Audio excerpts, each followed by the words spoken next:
Look at it all. Get on the walls of the world.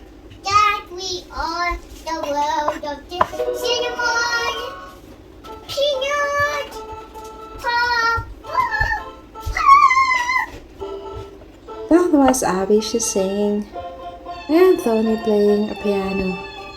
Oh, now I shredded the cheese and prepared all the eggs.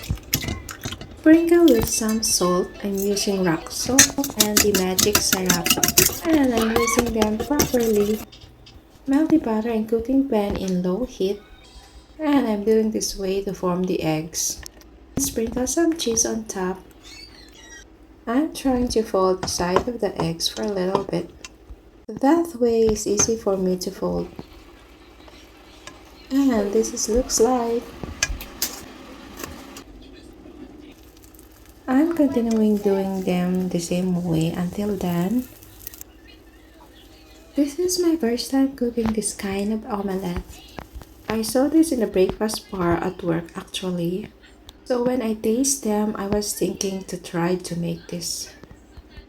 Looks good and tasty. My kids like them because they love cheese. Hope you all guys learn and like this recipe. Thank you all for watching.